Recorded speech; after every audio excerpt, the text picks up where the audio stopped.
श्री राम जी बोले, हे मुनीश्वर, अहंकार अज्ञान से उदय हुआ है। यह महादुष्ट है और यही परम शत्रु है। इसने मुझको दबा डाला है, पर मिथ्या है और सब दुखों की खानी है। जब तक अहंकार है, तब तक पीड़ा की उत्पत्ति का अभाव कदाचित नहीं होता। हे मुनीश्वर, जो कुछ मैंने अहंकार से भजन और पुण्य किया, जो कुछ लिया दिया और जो कुछ किया, वह सब व्यर्थ है। इससे परमार्थ की कुछ सिद्धि नहीं होती। जैसे राख में आहुति धरी व्यर्थ हो जाती है, वैसे ही मैं इसे जानता हूँ। जितने दुख हैं, उनका बीज अहंकार है। जब इसका नाश हो, तब कल्याण होवे। इससे आप उसकी निवृत्ति का उपाय कहिए। हे मुनीश्वर, जो वस्तु सत्य है, इसके त्याग करने में दुख होता है, और जो वस्तु नाशवान है और ब्रह्म से दिखती है, उसके त्याग करने में आनंद है। शांति रूप चंद्रमा के आच्छादन करने का अहंकार रूपी राहु है। जब राहु चंद्रमा को ग्रहण करता है, तब उसकी शीतलता और प्रकाश ढक जाता है।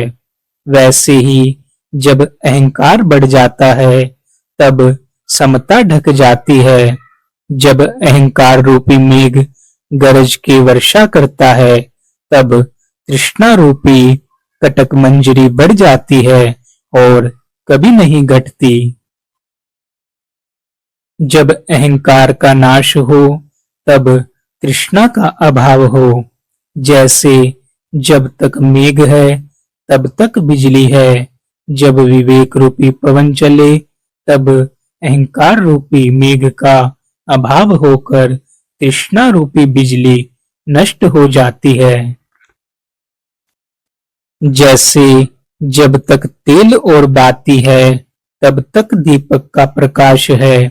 जब तेल बाती का नाश होता है, तब दीपक का प्रकाश भी नष्ट हो जाता है। वैसे ही जब अहंकार का नाश हो, तब तृष्णा का भी नाश होता है। हे मुनीश्वर, परम दुख का कारण अहंकार है।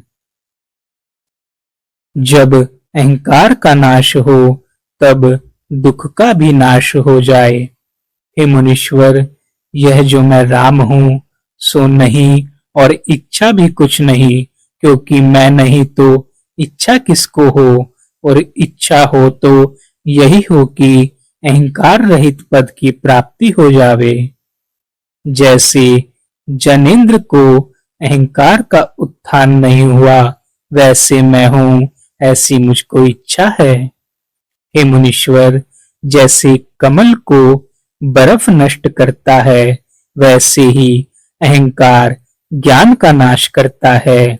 जैसे व्याध जाल से पक्षी को फंसाता है और उससे पक्षी दीन हो जाता है, वैसे ही अहंकार रूपी व्याध ने तृष्णा रूपी जाल डालकर जीवों को फंसाया है। उससे वह महादीन हो गए हैं। जैसे पक्षी अन्न के दाने सुखरूप जानकर चुगने आता है और फिर चुगते चुगते जाल में फंस जाता है और दीन हो जाता है, वैसे ही यह जीव विषय भोग की इच्छा करने से तृष्णा रूपी जाल में फंसकर महादीन हो जाता है। इससे हे मुनीश्वर, मुझसे वही उपाय कहिए जिससे अहंकार का नाश हो। जब अहंकार का नाश होगा, तब मैं परम सुखी होऊंगा।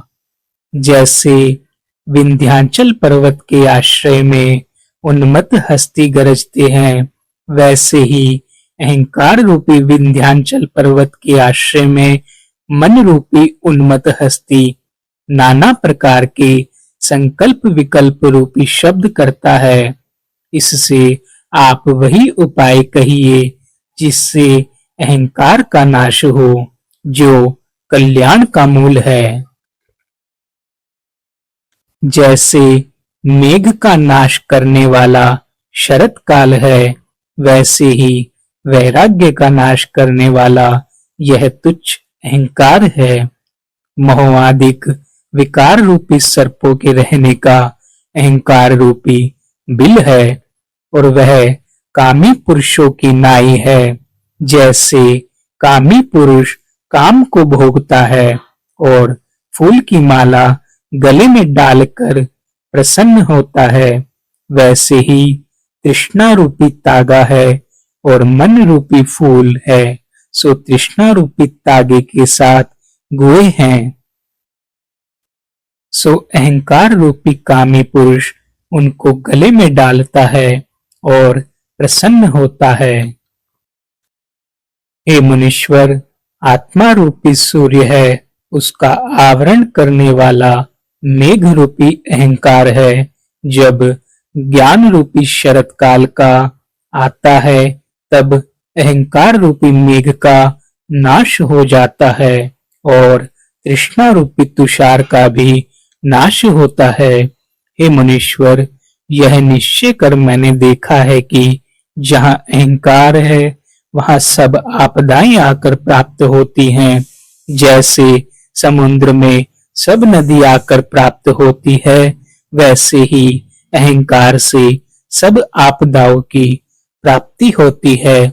इससे आप मुझे वही उपाय कहिए जिससे अहंकार का नाश हो।